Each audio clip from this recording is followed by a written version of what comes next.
Assalamualaikum warahmatullahi wabarakatuh. Berjumpa kembali dengan saya Wijin Arifin di channel Rumah Falsafah. Pada kesempatan kali ini saya ingin mengambil sebuah kisah di kitab Al-Mustadrak Al-Sahihain, juz 4 halaman 278, hadis nomor 7637. Ini mengisahkan seorang ahli ibadah yang hidup selama 5000 tahun untuk beribadah. Jadi diceritakan itu Nabi Muhammad SAW itu baru didatangi oleh malaikat Jibril, kemudian bercerita kepada sahabat-sahabatnya. Ceritanya ada seorang abid yang tinggal di suatu tempat berukuran 30 kali 30 hasta. Satu hasta itu sekira segini. Asto, hasta. Bahasa Jawa asto. Hasta ini kira ini satu hasta 30 kali 30 hasta. Itu sebuah bukit di tengah lautan yang luasnya 4000 farsakh, kurang lebih 32.000 km dari segala penjuru. Satu farsakh itu 8 km atau 3/4 mil. Di bukit tersebut itu ada mata air satu mata air sebesar ibu jari dan memancarkan air bening tawar di tengah lautan. Airnya bening tawar. Kemudian di situ juga ada sebuah pohon delima yang setiap hari berbuah dan matang. Sehari berbuah dan matang. Jadi orang ahli ibadah tersebut itu selama beliau beribadah di pulau tersebut, setiap sore itu memakan buah delima untuk buka puasa. Jadi buah delima itu dipetik, dia minum airnya dari mata air yang tawar dan segar. Buah delima matang tiap hari. Dia beribadah selama 5000 tahun. Kemudian sebelum meninggal, beliau berdoa kepada Allah agar meninggal dalam keadaan bersujud dan agar jasadnya tidak rusak. Beliau mohon kepada Allah jasadnya tidak rusak sampai hari kiamat dan dikabulkan oleh Allah. Kemudian dikisahkan dalam ilmunya Allah, nanti pada hari kiamat ahli ibadah tersebut di hari pembangkitan dihadapkan kepada Allah, kemudian oleh Allah, masukkan hambaku ini ke dalam surga dengan rahmatku. Si ahli ibadah protes, dengan amalku ya Allah. Ingin masuk surga dengan amal. Ya, baik, kita hitung. Jadi akhirnya si ahli ibadah itu amal ibadahnya selama 5000 tahun itu dihitung. 5000 tahun. Selama 500 tahun itu dihitung. Dihitung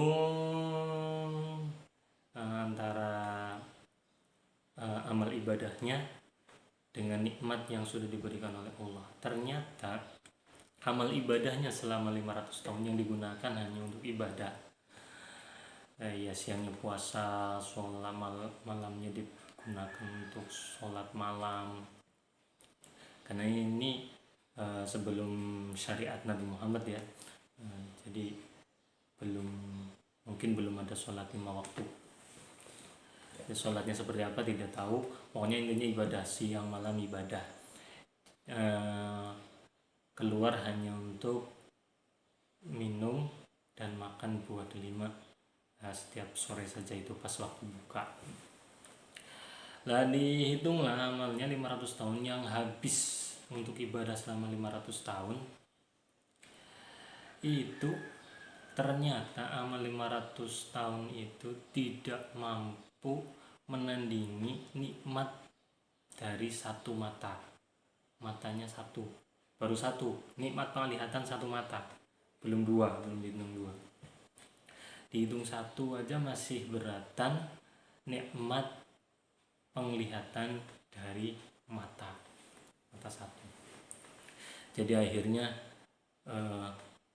diperintahkan kepada malaikat oleh Allah, masukkan dia di dalam neraka karena amalnya tidak menandingi nikmat dari Allah. Kemudian ahli ibadah tersebut, ya Allah, aku ingin masuk surga dengan rahmat-Mu. Jadi kemudian oleh Allah diterima, akan dimasukkan ke surga kembali. Di sini Allah bertanya kepada si hamba, wahai hambaku, siapa yang menjadikan kamu mampu beribadah selama 500 tahun? Engkau ya Allah. Siapa yang menyiapkan, menciptakan mata air dan buah delima yang berbuah setiap hari dan matang, berbuahnya satu dan langsung matang setiap hari. Siapa? Engkau ya Allah.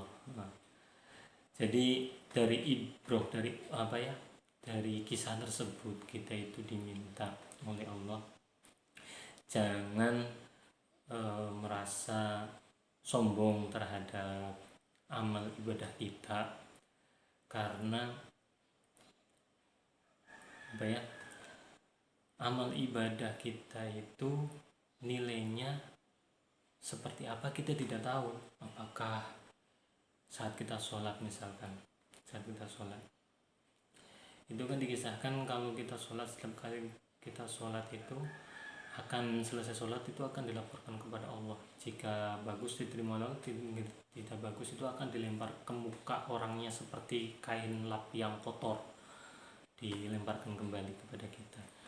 Ya, kita tidak tahu berapa lap kotor yang sudah dilemparkan ke muka kita ini, ya, tidak tahu.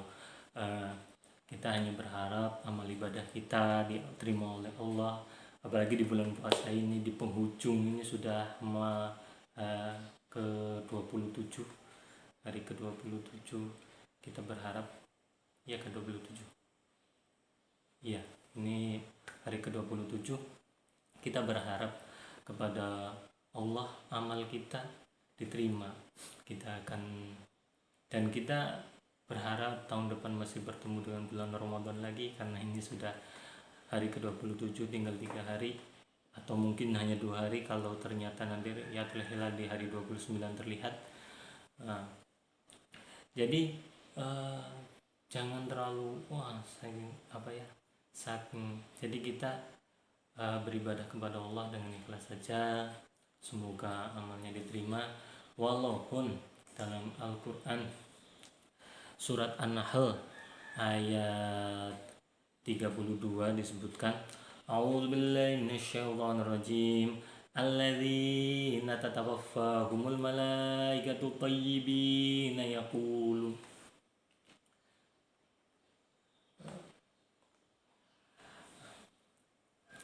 A'udzubillahi minasyaitonirrajim, alladzina tatawaffahumul malaikatu thayyibina yaquluna salamun alaikum udkhulul jannata bima kuntum ta'malun.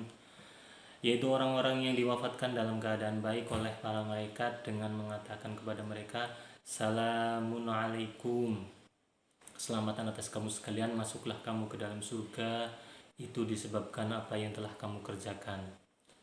Kemudian di ayat yang lain, Quran surat Az-Zukhruf ayat 72, A'udzubillahi minasyaitonirrajim, wa tilkal jannatul lati uristumuha bima kuntum ta'malun. Dan itulah surga yang diwariskan kepada kamu disebabkan amal-amal yang dahulu kamu kerjakan. Jadi apakah bertentangan dengan hadis yang mengatakan bahwa kita masuk surga karena rahmat Allah seperti dalam riwayat tadi. Hadisnya saya ambil dari Sahih Bukhari dan Sahih Muslim. Anna Aba Hurairah qala sami'tu Rasulullah sallallahu alaihi wasallam yaqulu la yudkhila ahadan 'amaluhul jannah.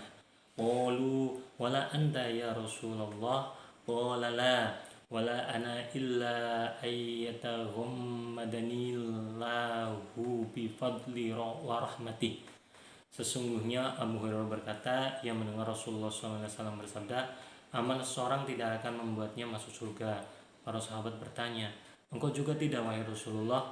Beliau menjawab, aku pun tidak. Itu semua hanyalah karena karunia dan rahmat Allah. Itu. Jadi makanya kan dalam riwayat yang lain Nabi sendiri kan kenapa beribadah kemudian padahal sudah dijamin masuk surga. Dijawabkan, apakah salah jika aku menjadi hamba yang bersyukur. Jadi ibadahnya Nabi Muhammad SAW itu kan dalam rangka syukur kepada Allah ya, pokoknya bukan karena surga. Jadi kita mengharapkan surga ya, tapi lebih kepada kita beramal ikhlas kepada Allah. Jadi dari kisah tersebut kita diberi pelajaran oleh Nabi Muhammad. Ini karena dikisahkan dari malaikat Jibril bercerita kepada Nabi Muhammad, itu nasihat untuk kita semua, terutama sendiri saya pribadi, bahwa jangan pernah sombong dengan amal ibadah walaupun merasa ibadahnya sudah banyak. Kalau saya sih merasanya ya belum banyak lah, lebih banyak tidak ibadahnya. Jadi kita berharap kepada Allah, kita mendapatkan rahmatnya Allah di dunia sampai di akhirat. Di dunia kita bisa beribadah kepada Allah dengan baik, kita bisa bermanfaat bagi manusia, bagi makhluk yang lain. Jangan kasih sayang kepada makhluk yang lain, siapapun makhluknya, sehingga kita nanti di akhirat mendapatkan rahmatnya Allah. Dari awal hingga akhir saya mohon maaf. Semoga bermanfaat. Akhirul kalam. Assalamualaikum warahmatullahi wabarakatuh.